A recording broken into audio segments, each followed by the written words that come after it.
আছে। এটা বিশাল বড় একটা রাস্তা, দুই পাশে রাস্তা হবে। তারপরে এই দেখেন 4টা লেন হবে এখানে। সামনে আছে 2 লেন, এই রোড যাচ্ছে একটা লেন দিয়ে এবং ডানে একটা লেন, 4টা লেন হবে রোডটাতে।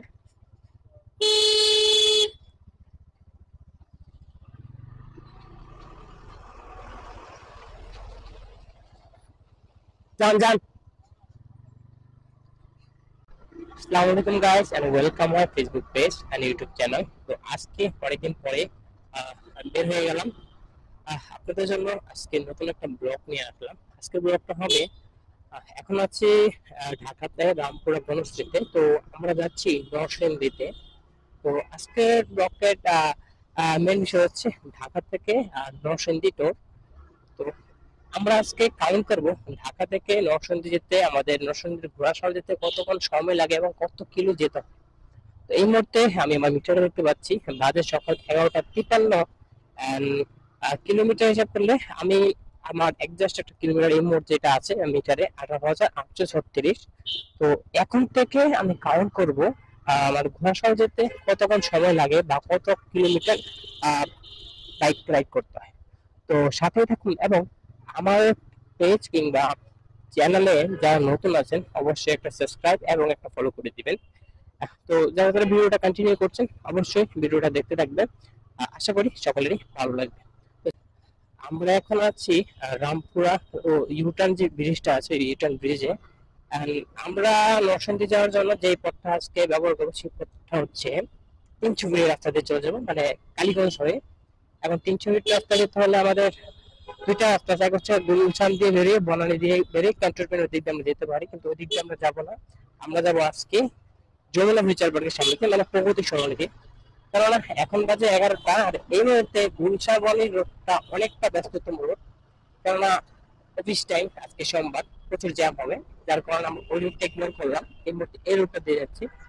এন্ড প্রগতি সরণিতে এই মুহূর্তে একটু ফাঁকা পাওয়া যাবে, কিন্তু যদি ভাগ্য কমে জ্যামে পড়ে যেতে হয় সেই যমুনা ফিউচার পার্কের সামনে রোডটাতে একটু কাজ চলতেছে রাস্তা, যার জন্য প্রচুর জ্যাম থাকে রোডটাতে।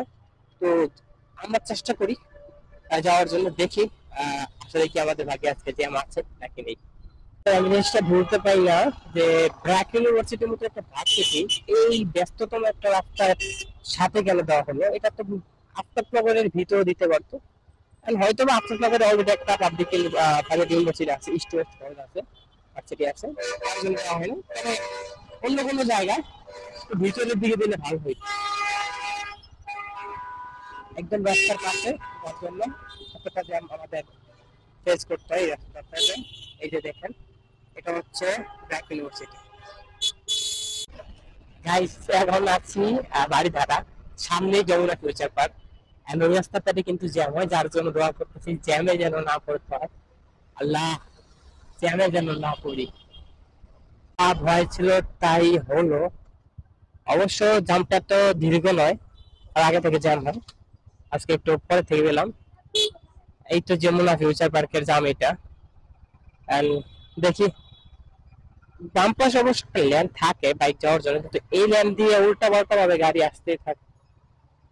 তো দেখি কতক্ষণ লাগে এই লেনটা দিয়ে যাওয়াটা, রিক্স হয়ে যায় এতগুলা।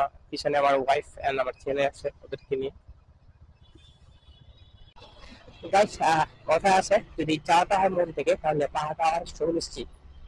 মানে আজকে দোয়া করেছিলাম আমার কাছে যে জ্যামে যেন পড়তে না হয়। অবশ্য জ্যামে পড়েছিলাম, বাট এতটা দীর্ঘ ছিল না, 2-4 মিনিট লাগলো জামটা পার করতে।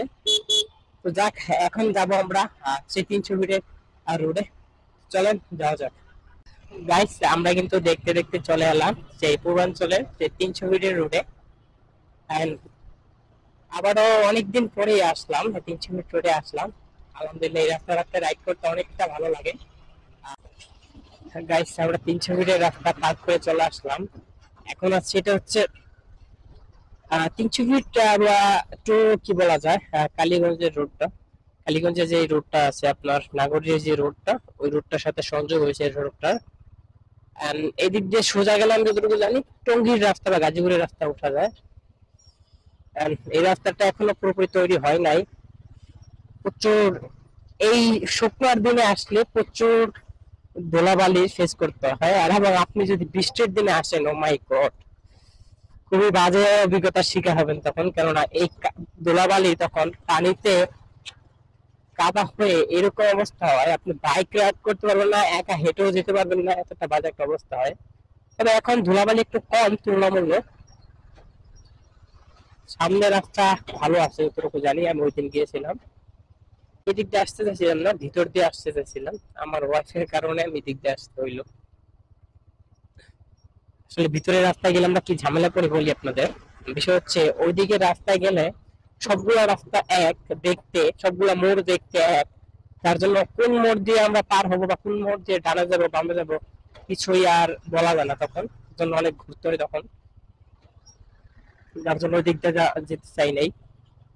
আর আসলাম এই রোডে, এই রোডের দেখেন দুই পাশেই রাস্তার কাজ চলতেছে।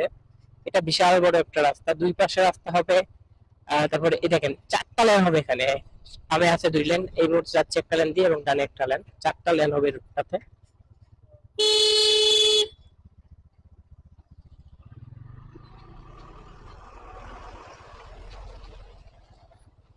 যান যান।